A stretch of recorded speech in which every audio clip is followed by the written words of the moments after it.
Hello student, मैं जय प्रजापति आज आपके लिए लेके आया हूँ क्लास 11th केमिस्ट्री, जिसमें सबसे पहले हम सिलेबस के बारे में चर्चा करेंगे। और जैसे ही हमारे सिलेबस के बारे में चर्चा हो जाती है तो इसके बाद तुरंत ही हम पहले चैप्टर जो अपना है, आपको दिख रहा होगा, रसायन विज्ञान की मूलभूत अवधारणाएं, इसके बारे में कुछ बेसिक जानेंगे। और जहाँ पे आपको दिक्कत हो तो आप लेक्चर में बता सकते हैं कमेंट करके। और अगर आपको कहीं भी डाउट्स होते हैं तो आप कमेंट सेक्शन में तो बता ही सकते हैं, और हमारा इंस्टाग्राम चैनल ए स्क्वायर लर्निंग के माध्यम से भी हमें मैसेज करके पर्सनली बता सकते हैं। तो स्टार्ट करते हैं।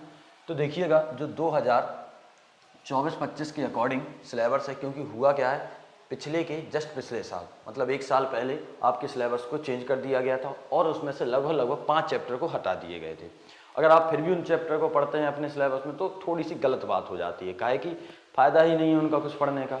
तो इसलिए मैं आपको यही बताने वाला हूँ कि 2024-25 में आपको मात्र 9 चैप्टर्स पढ़ने हैं, जिनमें 5 चैप्टर के बारे में आपको 4 चैप्टर के बारे में मैंने आपको यहाँ लिखा है, और बचे कुछ जो चैप्टर हैं मैंने नेक्स्ट पेज पर आपको दिए गए हैं। तो सबसे पहले देख लेते हैं कौन कौन से चैप्टर है। तो जो पहला चैप्टर है आपका वो है रसायन विज्ञान की मूलभूत अवधारणाएं, तो जिसमें हम केमिस्ट्री की बहुत बेसिक से बेसिक चीज़ों को जानने का प्रयास करेंगे, जैसे तत्व किन्हें कहते हैं, परमाणु किन्हें कहते हैं, अणु किन्हें कहते हैं, आयन किन्हें कहते हैं, तत्व जो रहता है उसको कितने भागों में बांटा गया है, अर्थात भौतिक आधार पे एवं रासायनिक आधार पे। जब आप इनकी चर्चा कर लेते हैं तो मोल के बारे में देखेंगे, मोल कॉन्सेप्ट के बारे में देखेंगे, फिर सांद्रता के बनने वाले हैं, और जैसे ही आपकी सांद्रता क्लियर हो जाएगी तो सांद्रता के पदों के बारे में देखेंगे।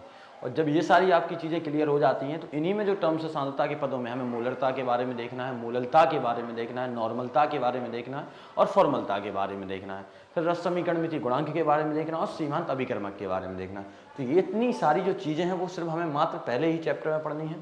अब समझिएगा होता क्या है, जो आपने 10th की केमिस्ट्री पढ़ी है, थोड़ा सा समझाने का प्रयास कीजिए कि जो आपने 10th की केमिस्ट्री पढ़ी थी वो यहाँ पे यूज तो होगी लेकिन बहुत कम, और ज़्यादा जो आपका पहला चैप्टर है उसमें आपको जो केमिस्ट्री मिलने वाली है वो आपको 9th क्लास की केमिस्ट्री मिलने वाली है।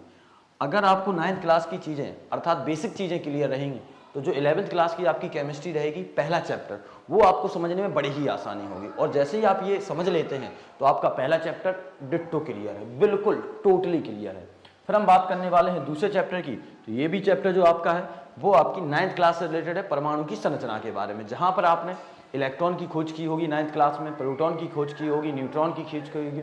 और जब आप इलेक्ट्रॉन, प्रोटॉन और न्यूट्रॉन की खोज कर लेते हैं तो इनके बाद जो इनकी संरचनाएं हैं कि किन किन वैज्ञानिकों के माध्यमों से कौन कौन सी संरचनाएं दी गई हैं, तो ये सारी चीज़ें आप देख लेंगे। और जब ये सारी चीज़ें देख लेते हैं तो जो अभी आपने 9th में पढ़ी थी वो मात्र इसकी कणीय प्रकृति के आधार पर संरचनाएं थी, लेकिन जो आप 11th में पढ़ने वाले हैं वो इसकी तरंग प्रकृति के आधार पर भी संरचनाएं रहेंगी। और जैसे ही तरंग प्रकृति के आधार पर आप चीज़ों को पढ़ने का प्रयास करेंगे तो आपका जो विजिबिलिटी है, जो आपकी सोचने का तरीका है, वो पहले की तुलना में काफ़ी ज़्यादा हद तक बढ़ के आएगा। और जब आपका ये चैप्टर क्लियर हो जाता है तो तीसरा चैप्टर जो आपका है तत्वों का आवर्ती वर्गीकरण, यह आपने 10th में नहीं पढ़ा है, लेकिन जो पहले का सिलेबस था लगभग 2 साल पहले का, उसमें ये चैप्टर था। तो जब नहीं पढ़ा है तो इस चैप्टर को हम बिल्कुल बेसिक से पढ़ेंगे कि जो तत्वों का वर्गीकरण, अर्थात पहले तो यही पढ़ेंगे कि तत्वों के वर्गीकरण की आवश्यकता क्या पड़ी, और जो आवश्यकता है, आवश्यकता का आधार क्या था। जब आवश्यकता पड़ी, आवश्यकता का आधार पता चला गया तो हम इसको वर्गीकृत करने का प्रयास करेंगे। और जैसे ही यह वर्गीकृत हो जाता है तो किन किन वैज्ञानिकों के माध्यम से इस वर्गीकरण को दिया गया और इनका क्या क्या महत्व है हमारी लाइफ में, और हमारी लाइफ में किस तरीके से हम इनको यूज करने वाले हैं। फिर इसमें आवर्तता, आवर्तता के गुण का मतलब ये है कि जब किसी आवर्त में आप बाएं से दाएं जाएंगे तो कौन कौन से चेंजेस देखने को मिलेंगे, या फिर जब किसी वर्ग में आप ऊपर से नीचे की तरफ आएंगे तो कौन कौन से चेंज आपको देखने को मिलेंगे। तो ये जो सारी चीज़ें हैं वो हम किस में पढ़ने वाले हैं, 3rd चैप्टर में। और जैसे ही आपका 3rd चैप्टर क्लियर हो जाता है तो 4th चैप्टर आता है रासायनिक आबंध, या जिसको हम बोल सकते हैं केमिकल बॉन्ड। क्या बोल सकते हैं, केमिकल बॉन्ड। अब जो आपका केमिकल बॉन्डिंग है ये भैया बड़ी इंपॉर्टेंट है। अगर आपको केमिकल बॉन्डिंग समझ में आ जाती है तो आपको तत्वों के बारे में, यौगिकों के बारे में, और मुख्यतः मैं कहूँ तो यौगिकों के बारे में जो आपकी सोच है वो बिल्कुल बदल जाएगी। और जब आपकी सोच बदल जाएगी तो आपका बहुत सारी चीज़ें जो केमिस्ट्री के प्रति हैं वो चेंजेस हो देखने को मिलेंगे। और जब ये चेंजेस देखने को मिलेंगे ना तो आपको केमिस्ट्री से प्रेम होने लगेगा। ये बात मेरी ध्यान से समझिएगा।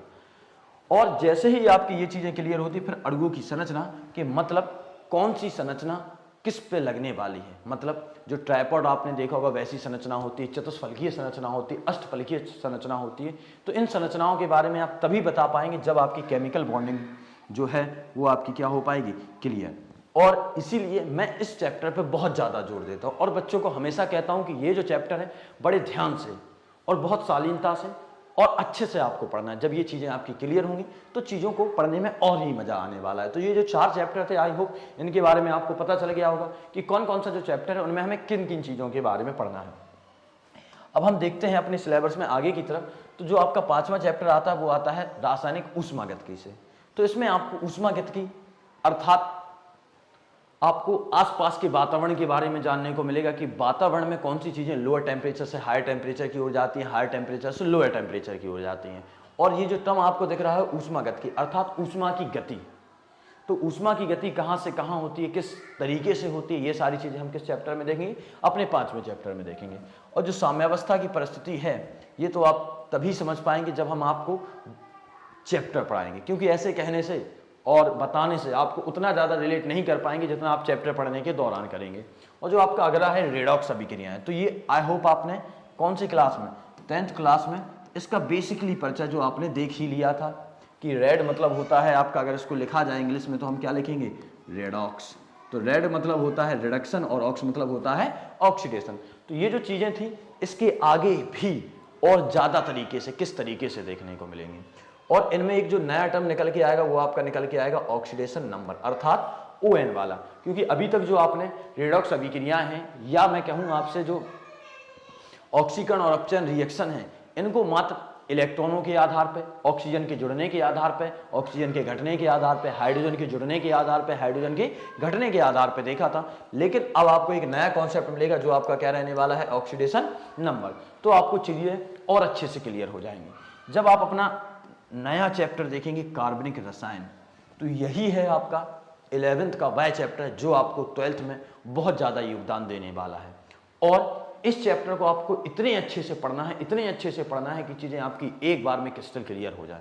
और जब आप पढ़ें तो इसके हैंड रिटन नोट्स बनाएं, ये नहीं कि बार बार स्क्रीनशॉट ले रहे हैं। अगर आप हैंड रिटन नोट्स बनाते हैं तो आपको लगभग 40 से 50% आपको क्लास में ही याद हो जाएगा। और जब इतनी चीज़ें आपको क्लास में याद हो जाएंगी तो 1-2 बार रिवीजन करने के बाद आपकी सारी चीज़ें क्रिस्टल क्लियर हो जाएंगी।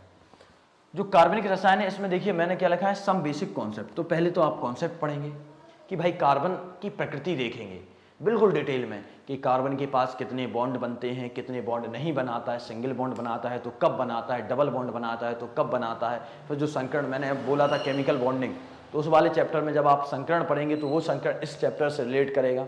और फिर आप कार्बन की चतुष्फल की संरचना के बारे में जानेंगे, किस तरीके से ये जो चतुष्फल की संरचना होती है वो होती है। और जब इन चीज़ों के बारे में आप जान लेंगे तो इफेक्ट्स देखेंगे, टेक्निक्स देखेंगे कि मेसोमेरिक प्रभाव क्या होता है, आइसोमेरिक प्रभाव क्या होता है। जब ये सारी चीज़ें आप देख लेंगे ना तो आपको समझ में आएगा कि हाँ जो कार्बनिक रसायन है वो तो बड़ी सरल चीज़ है। जिससे आपको डर लग रहा था वो जो हौगा बना के आप रखे थे कि नहीं भाई बहुत कठिन है, बहुत कठिन है, बिल्कुल ना रहने वाला है। और सबसे सरल आपको कार्बनिक रसायन ही लगने वाला है। और जब ये क्लियर हो जाता तो आप देखेंगे हाइड्रोकार्बन, अर्थात जब बेसिक चीज़ें आप देख लेंगे तो डिटेल में समझ में आएगा कि हाँ भाई जब सिंगल बॉन्ड बनता है तो कार्बन का नाम क्या होता है, डबल बॉन्ड बनता है तो क्या नाम होता है, ट्रिपल बॉन्ड बनता है तो क्या नाम होता है, और वगैरह वगैरह चीज़ें। और साथ ही साथ में आप IUPAC के बारे में देखेंगे। इन दोनों चैप्टर को मैं मर्ज करके पढ़ाऊंगा, अलग अलग जरूर लिखे हैं लेकिन आपको मर्ज करके पढ़ाने का प्रयास किया जाएगा जिससे चीज़ों आपको बहुत अच्छे से समझ में आ जाए। तो आई होप आपको समझ में आ गया होगा कि 2024 और 25 के अनुसार जो हमारा UPMSP है उसने कौन सा सिलेबस जो है वो आपको दिया गया है या डिस्कस किया गया है। यही सिलेबस हमें साल भर पढ़ना है। और जब इन चीज़ों को हम कायदे से पढ़ते रहेंगे तो केमिस्ट्री में एक अच्छे मुकाम पर पहुंच जाएंगे, जिससे बाद या जिसके बाद आपको चीज़ें में कठिनाई या ना हो के आसानी होने लगेगी। और जब चीज़ों में आसानी होने लगती है तो उसके प्रति लगाव बढ़ जाता है। और जैसे ही लगाव बढ़ा तो आप ज़्यादा से ज़्यादा समय अपना केमिस्ट्री के प्रति देने लगेंगे। और एक बार आपने केमिस्ट्री के प्रति ज़्यादा समय देना स्टार्ट किया, बहुत ऑल क्लियर वाली कंडीशन आ जाती है। तो आई होप आपको चीज़ें समझ में आ रही होंगी। तो अब हम अपने चैप्टर की तरफ बढ़ने का प्रयास करते हैं कि जो अपना चैप्टर है वो कौन सा चैप्टर है। तो आपका पहला जो चैप्टर है वो क्या है, some basic concept of chemistry.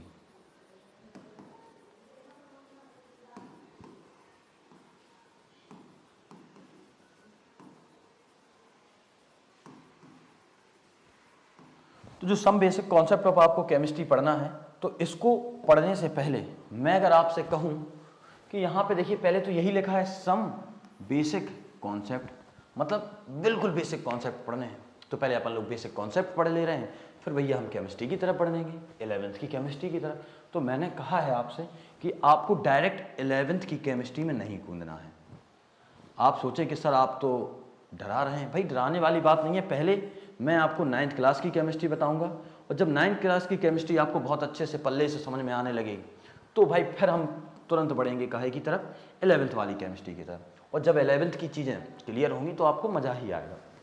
तो समझिएगा, सबसे पहले मैं अगर आपको कहूँ तो अपने पास है यूनिवर्स। क्या है? यूनिवर्स, जिसको हम क्या कहते हैं? ब्रह्मांड। जो हमारा ब्रह्मांड है वो मात्र सिर्फ और सिर्फ कहा जाए तो दो चीज़ों से मिलके बना है। मैं आपसे पूछूं कि जो हमारा ब्रह्मांड है तो आप कहेंगे कि मात्र कितनी चीज़ों से मिलके बना है? दो चीज़ों से मिलके बना है। तो ये तो दो चीज़ें हैं, वो कौन सी हैं?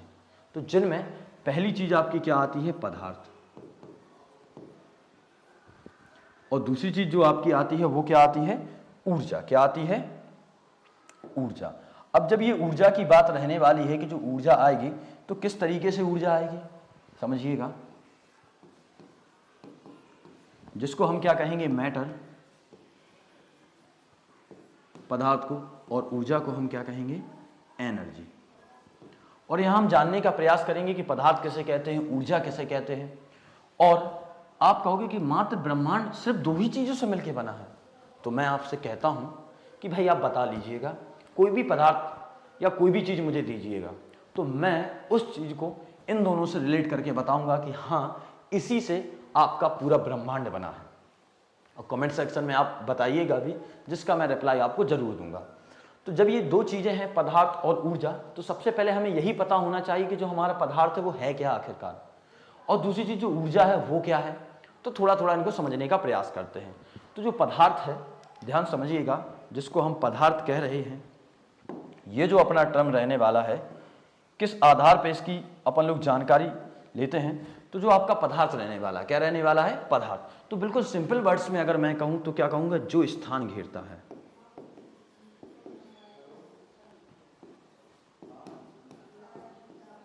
मैं क्या कह रहा हूं? जो स्थान घेरता है, जिसमें भार होता है एवं, ध्यान सुनिएगा, मैं क्या कह रहा हूं? जो स्थान घेरता है, जिसमें भार होता है एवं जिसको ज्ञानेंद्रियों द्वारा महसूस किया जा सकता है।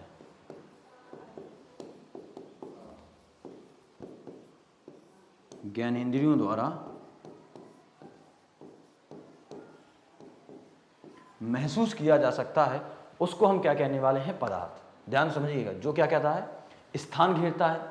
स्थान घेरने का मतलब, जिसको एक वर्ड में अगर आप कहो तो ये जो निकल के आपका आएगा वो निकल के आएगा क्या?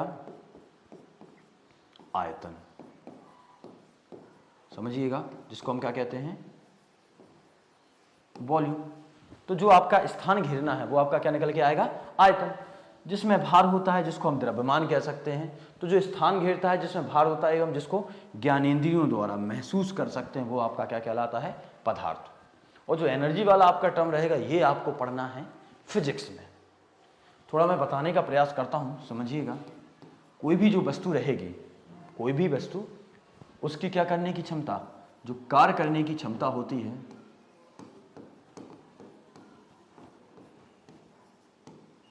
वही आपकी क्या कहलाती है? ऊर्जा। तो आई होप आप पदार्थ को और ऊर्जा को दोनों को समझने में सफल हुए होंगे। जिसमें मैं पहले क्या कह रहा हूं, जो स्थान घेरता है, जिसमें भार होता है, जिसको हम क्या कर सकते हैं? ज्ञानेंद्रियों द्वारा महसूस कर सकते हैं, वो हमारा क्या कहलाता है? पदार्थ कहलाता है। और ऊर्जा की अगर हम बात कर रहे हैं तो जो या किसी वस्तु के कार्य करने की जो क्षमता है वो हमारी क्या कहलाने वाली है? ऊर्जा कहलाने वाली है। तो आई होप आपको ये समझ में आ गया होगा। अब जो पदार्थ है, तो पदार्थ को क्या किया गया है? इनको भागों में बांटने का प्रयास किया गया है। ध्यान सुनिएगा, जो पदार्थ हैं, पदार्थ को क्या किया गया है? भागों में बांटने का प्रयास किया गया। और कौन कौन से भागों में बांटा गया और कैसे कैसे बांटा गया, तो ये समझते हैं।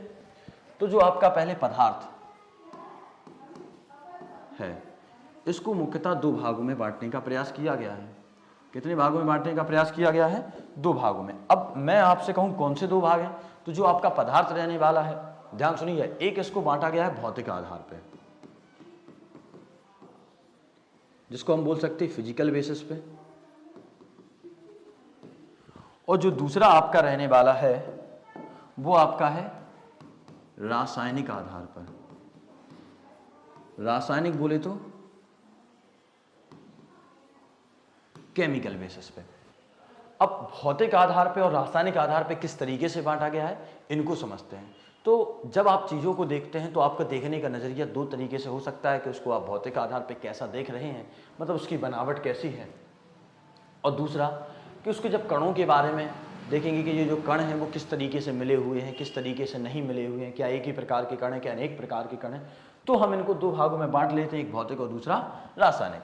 अब जब लेकिन इसको भौतिक आधार पर और भागों में बांटा जाए, ध्यान सुनिएगा, अगर भौतिक आधार पर इसको क्या किया जा रहा है और भागों में बांटा जा रहा है, तो ये इसको मुख्यतः 3 भागों में बांटा गया है।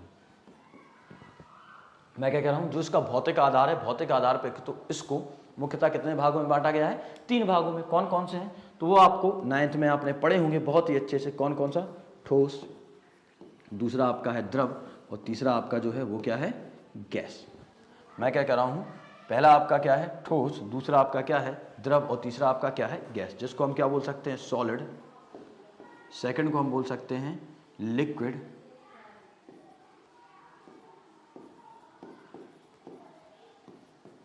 और जो आपका थर्ड है इसको हम क्या बोल सकते हैं? गैस।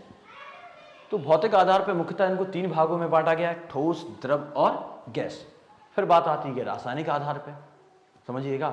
तो जब आप रासायनिक आधार की इसकी बात करेंगे तो रासायनिक आधार पे इसको मुख्यतः कितने भागों में बांटा गया है? 2 भागों में बांटा गया है। तो अब बात वही आएगी कि भैया कौन से 2 भाग हैं? तो आप कहोगे कि एक इसका है शुद्ध पदार्थ, जिसको हम क्या बोल सकते हैं?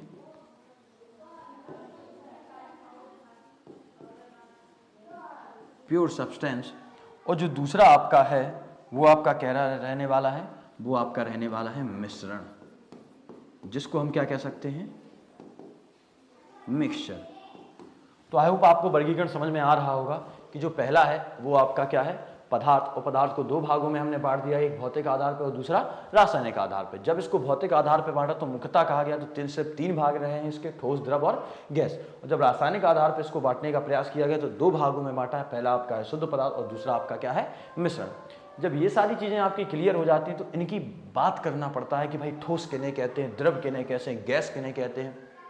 और जब ये चीज़ें क्लियर हो जाएंगी तो हम रासायनिक आधार पे आ जाएंगे कि शुद्ध पदार्थ किन्हें कहते हैं और मिश्रण किन्हें कहते हैं। तो समझने का प्रयास कीजिएगा, और हम सबसे पहले समझते हैं कि ठोस और द्रव और गैस के आधार पे इन्हें किस तरीके से और किन किन भागों में बांटा गया है।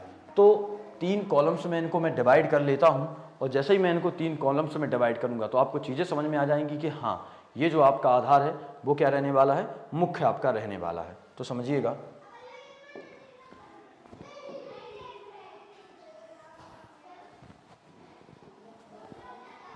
तो सबसे पहले हम यहाँ पे लिखते हैं सॉलिड, और दूसरा हम लिखते हैं लिक्विड, और तीसरा हम लिखते हैं गैस। अब आपका सॉलिड है, लिक्विड है और गैस है। जब सॉलिड और लिक्विड और गैस की बात की जाएगी तो सबसे जो इसकी पहली प्रॉपर्टी है, इस प्रॉपर्टी में हम जानने का प्रयास करेंगे ठोस कहते किन्हें हैं।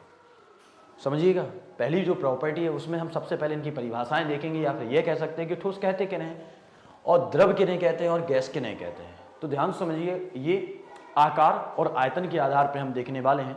और 9th क्लास, अगर आपको और डिटेल में ये देखना है तो आप 9th क्लास का लेक्चर देखिए रासायनिक अर्थात केमिस्ट्री का, जिससे आपको चीज़ें समझ में आएंगी। हाँ, जो 9th क्लास है वो और डिटेल में इसको बताने का प्रयास करता है। मैं भी बताऊंगा, कोई दिक्कत वाली बात नहीं, लेकिन 9th क्लास में मेरी ही वीडियो आपको और हेल्पफुल हो सकती है। तो अगर मैं ठोस की बात करूं तो मैं क्या कह रहा हूं? ठोस का आकार एवं आयतन।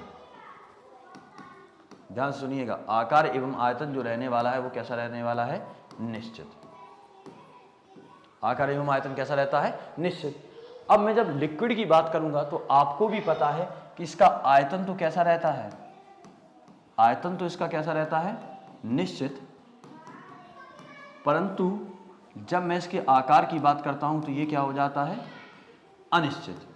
अब ऐसा क्यों है कि इसका आकार निश्चित हो रहा है और आकार इसका अनिश्चित हो रहा है, आयतन निश्चित हो रहा है? तो इसका जो मूल आधार रहता है कि जो द्रव होता है इसमें बहने का गुण पाया जाता है, जिसके कारण इसको आप जिस बर्तन में रखेंगे, ध्यान समझिए, जिसके कारण आप इसको जिस बर्तन में रखेंगे वह उसी बर्तन का आकार क्या कर लेता है, ग्रहण कर लेता है। और जब ये बर्तन का आकार ग्रहण कर लेगा, सपोज आपने इसको घड़े में रखा तो घड़े का आकार, गिलास में रखा तो गिलास का आकार, अगर आप इसको परखनली में रखते हैं तो परखनली का आकार, अगर आप बीकर में रखते हैं तो बीकर का आकार, और अगर आप फ्लास्क में रखते हैं तो फ्लास्क का आकार। अर्थात जब आप इसको जिन जिन आकारों वाले बर्तनों में रखने का प्रयास करेंगे तो वह उनका क्या कर लेता है, आकार ग्रहण कर लेता है। जब ऐसी परिस्थिति रहती है तो इसका आकार कैसा हो जाता है, अनिश्चित, परंतु जिनका आयतन रहता है वो कैसा हो जाता है, निश्चित। लेकिन हम जब गैस की बात करेंगे तो भाई गैस तो गैस है, इसको समस्या ही नहीं है, चाहे आकार हो चाहे आयतन हो, ये तो सब कुछ कैसा रहने वाला है, अनिश्चित। तो दोनों टर्म्स को अगर मैं मर्ज कर दूं कि इसका जो आकार रहता है एवं जो इसका क्या रहने वाला है, आयतन रहने वाला है, आकार एवं आयतन, वो दोनों ही कैसे रहते हैं, अनिश्चित। जब आपको पता है कि इसका आकार एवं आयतन दोनों अनिश्चित हैं तो आप कह सकते हैं कि ये गैस की परिभाषा है, ये द्रव की, और ये किसकी है, ठोस की। तो आई होप आपको क्लियर हो गया है कि ठोस किन्हें कहते हैं, द्रव किन्हें कहते हैं और गैस किन्हें कहते हैं। जब ये तीनों चीजें क्लियर हो जाती हैं तो सबसे पहले हम इनकी अणुओं की व्यवस्था के आधार पर, ध्यान समझिएगा मैं क्या कह रहा हूं, इनकी अणुओं की व्यवस्था के आधार पर देखेंगे कि ठोस के अणु कैसे होते हैं, द्रव के अणु कैसे होते हैं और गैस के अणु किस आधार पर अरेंज होते हैं। तो अगर इनकी देखा जाए तो सबसे पहले मैं कहूं कि इनके जो अणु रहते हैं वो कुछ इस तरीके से व्यवस्थित रहते हैं, या आप कह सकते हैं कि परमाणु आप कहिएगा। तो अगर अणुओं की आधार पर मैं बात कर रहा हूं तो क्या बोल रहे हैं कि जो ठोस है, ठोस के अणु कैसे होते हैं, क्लोजली पैक्ड, अर्थात पास पास, कैसे होते हैं, पास पास। तो अणुओं की व्यवस्था जब देखी जाए तो ठोसों में इनके कैसे होते हैं, पास पास। अब लेकिन हम जब द्रव में बात करेंगे अर्थात लिक्विड में बात करेंगे तो आपको भी पता है कि इनके ठोसों की तुलना में, काहे की तुलना में, ठोसों की तुलना में थोड़े कैसे होते हैं, दूर दूर होते हैं। तो क्या बोलेंगे, ठोसों से दूर दूर। ठोसों के कैसे होते हैं, पास पास होते हैं, लेकिन ठोसों की तुलना में अर्थात ठोसों से ये कैसे होते हैं, दूर दूर। किनके होते हैं दूर दूर, लिक्विड के, जिनको हम क्या बोल सकते हैं, द्रव के। अब जब हम गैस की बात करेंगे तो जो गैस के रहने वाले ये रहते हैं सबसे दूर दूर। ध्यान सुनिएगा मैं क्या कह रहा हूं, जो गैस के रहते हैं वो कैसे रहते हैं, सबसे दूर दूर। तो जब सबसे दूर दूर की बात करें तो एक यहां पे, एक यहां पे और दूसरा और तीसरा यहां पे। जब ऐसा है तो क्या बोलेंगे, सबसे दूर दूर। आई होप आपको क्लियर हो रहा होगा कि अणुओं की व्यवस्था ठोसों में कैसी है, द्रवों में कैसी है और गैसों में कैसी है, अर्थात सॉलिड्स में कैसी है, लिक्विड में कैसी है और गैसियस में कैसी है। जब इनकी ये चीजें क्लियर हो जाती हैं तो जब भी कोई चीज या जब भी कोई ठोस पास पास होते हैं तो इनका मुख्य जो आधार रहता है वो रहता है इनमें लगाए जाने वाला आकर्षण बल। तो अगर मैं आपसे पूछूं कि जो सॉलिड्स हैं, कौन है, सॉलिड्स, तो सॉलिड्स में जब ये पास पास है तो इनका मेन जो रीजन है वो क्या है, तो आप ही कहेंगे कि इनके पास पास मेन होने का रीजन इनका आकर्षण बल है, अर्थात इनका आकर्षण बल, अट्रैक्शन फोर्स। तो क्या बोल सकते हैं कि इनका जो रीजन है वो क्या है, आकर्षण बल। तो अगर मैं पूछूं ठोसों का आकर्षण बल कम होता है कि ज्यादा, तो आप कहेंगे ठोसों के जो अणु हैं उनका आकर्षण बल क्या होता है, सबसे ज्यादा होता है। आई होप आपको क्लियर हो रहा है। जो ठोस है तो ठोसों के जो आकर्षण बल होते हैं वो कैसे होते हैं, सबसे ज्यादा, अर्थात ठोसों के अणुओं के मध्य जो आकर्षण बल होता है वो कैसा होता है, सबसे ज्यादा। लेकिन जैसे ही हम बात करेंगे द्रव की, तो द्रव की अगर बात करें तो द्रव के अणुओं में जो आकर्षण बल तो होता है लेकिन ठोसों की तुलना में कम होता है। तो क्या बोलेंगे, ठोसों से कम। और जब ठोसों से कम रहने वाला है, ठोसों से क्या रहेगा, कम। ये जो नीचे का साइन है वो क्या शो कर रहा है, डिक्रीजमेंट को शो कर रहा है, कम होने को शो कर रहा है। तो ठोसों के कंपैरिजन में अर्थात सॉलिड के कंपैरिजन में ये क्या रहता है, कम रहता है। लेकिन जैसे ही मैं बात करने वाला हूं किसकी, गैस की बात करूंगा, तो इसमें क्या होता है, सबसे कम।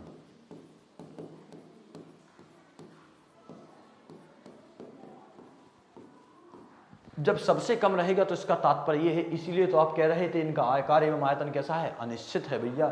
ये सबसे दूर दूर है, जब दूर दूर है तो आकर्षण बल तो होगा ही नहीं, जब आकर्षण बल नहीं होगा तो कौन सा बल होगा, तो आप कह सकते हैं कि इनके पास जो बल होता है उसको हम बोलते हैं प्रतिकर्षण बल। कौन सा बल? प्रतिकर्षण बल। और सबसे ज्यादा प्रतिकर्षण बल इनके पास होता है, इनके पास कम होता है, और इनके पास होता ही नहीं है, अर्थात कह सकते हैं कि बहुत कम होता है। क्लियर है कि ना है? तो पहले आपको आकार एवं आयतन समझ में आ गया है। दूसरी जब मैंने बात करी है तो इनके अणुओं की व्यवस्था के आधार पर आपको तीनों समझ में आ गए। तीसरा आकर्षण बल के आधार पर समझ में आ गया। अब जब आकर्षण बल रहता है या प्रतिकर्षण बल रहता है तो इसके आधार पर एक नई चीज निकल के आती है, वो होती है गतिज ऊर्जा। ध्यान समझिएगा, जो आकर्षण बल रहेगा या प्रतिकर्षण बल रहेगा, इसके आधार पर एक चीज निकल के आएगी, गतिज ऊर्जा। और मैं कहूं कि और अच्छे से बताइएगा आप तो समझिएगा वन बाय वन करके। तो जो आपका रहने वाला है, तो सबसे पहले मैं कहूंगा कि जो ठोस होते हैं, जिनको हम सॉलिड्स कह रहे हैं, ये कैसे हैं? पास पास। अब जब पास पास है तो मूवमेंट करेंगे नहीं, मूवमेंट करेंगे नहीं तो, और जो गतिज ऊर्जा रहती है वो बेसिकली होती ही इसी के कारण कि गति के कारण। नाम से समझ में आया ना, गतिज। तो गतिज मतलब गति के कारण। अब जब ये गति के कारण हो रही है और ठोसों की मैं बात कर रहा हूं, तो ठोसों की जो ऊर्जा रहती है अर्थात गतिज ऊर्जा रहती है, वो क्या रहती है? बहुत कम रहती है। क्लियर है कि नहीं है? तो मैं क्या कहूंगा, ठोसों के पास जो गतिज ऊर्जा होती है वो कैसी रहती है? बहुत कम। जिसको मैं क्या कह रहा हूं? बहुत कम, या फिर आप ये भी कह सकते हैं कि नाम मात्र की अर्थात नगण्य रहती है। लेकिन जब मैं द्रवों में बात करूंगा तो गतिज ऊर्जा होती है कि नहीं होती? तो आप कहोगे हाँ बिल्कुल होती है। तो यहां पे मैं क्या कह रहा हूं कि गतिज ऊर्जा ठोसों से ज्यादा।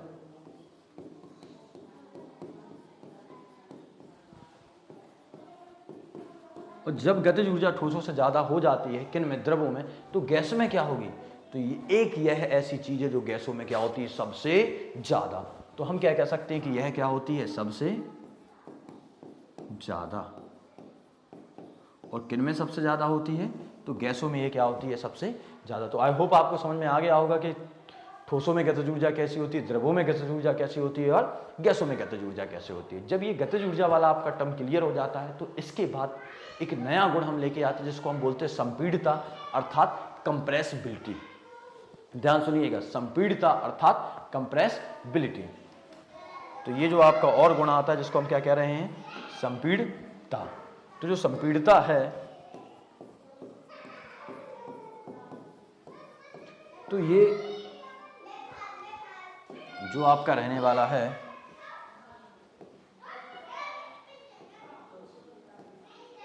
तो जो आपका जो टर्म रहने वाला है, अब जो संपीड़िता जिसको मैं कह रहा हूं अर्थात कंप्रेसिबिलिटी, तो आप समझ पा रहे होंगे संपीड़िता का मतलब क्या है? चीजों को कंप्रेस करना। कंप्रेस आपने सुना होगा, तो आप कहोगे हाँ किसी चीज को दबाना। और जब दबाने की बात आती है तो जो सॉलिड है, जिसको हम सॉलिड कह रहे हैं, तो उसको आप दबाएं। क्या किए जाए? दबाएं। तो ये भाई दबेगा नहीं। अर्थात आप ये मत कहना कि मैं इसको, आप प्रेस है, हाइड्रोलिक प्रेस है, उससे मैं दबाऊंगा वो तो दब ही जाएगा। तो भाई तब तो सभी चीजें दब जाएंगी। लेकिन सामान्य बल अगर लगाया जाए, कोई एक ठोस लिया जाए, द्रव लिया जाए और गैस लिया जाए, और तीनों में समान रूप से बल लगाया जाए, तो मैं कहूंगा कि ठोस को आप दबा सकते हैं? तो आप कहेंगे बिल्कुल नहीं। ध्यान सुनिएगा, मैं आपसे कहूंगा कि क्या ठोसों को आप दबा सकते हैं? तो आप कहेंगे बिल्कुल नहीं। अर्थात जो सॉलिड्स रहते हैं इनमें जो संपीड़िता का गुण रहता है वो कैसा रहता है? बहुत कम, ना के बराबर। जब हम द्रवों में बात करेंगे तो द्रवों में ये जो वाला जो गुण रहता है वो क्या रहता है? ठोसों से ज्यादा। अर्थात द्रवों को हम क्या कर सकते हैं? दबा सकते हैं। तो क्या बोलेंगे? ठोसों से ज्यादा। तो जो संपीड़िता का गुण रहता है वो द्रवों में क्या रहता है? ठोसों से ज्यादा रहता है। अर्थात इनको हम क्या कर सकते हैं? दबा सकते हैं। लेकिन जैसे हम गैस की बात करते हैं, ध्यान सुनिएगा, हम काहे की बात कर रहे हैं? गैस की। तो ये जो गैस वाला टर्म्स आता है, तो गैस को हम आसानी से दबा सकते हैं। अर्थात हम बोल सकते हैं कि सबसे ज्यादा। तो जो सबसे ज्यादा कंप्रेसिबिलिटी का गुण जो पाया जाता है वो किन में पाया जाता है? गैसों में पाया जाता है। उनसे कम किन में पाया जाता है? तो द्रवों में पाया जाता है। और सबसे कम की बात की जाए तो आप कहेंगे ठोसों में पाया जाता है। तो आई होप आपको समझ में आ गया होगा कि ठोस किसे कहते हैं, द्रव किसे कहते हैं, गैस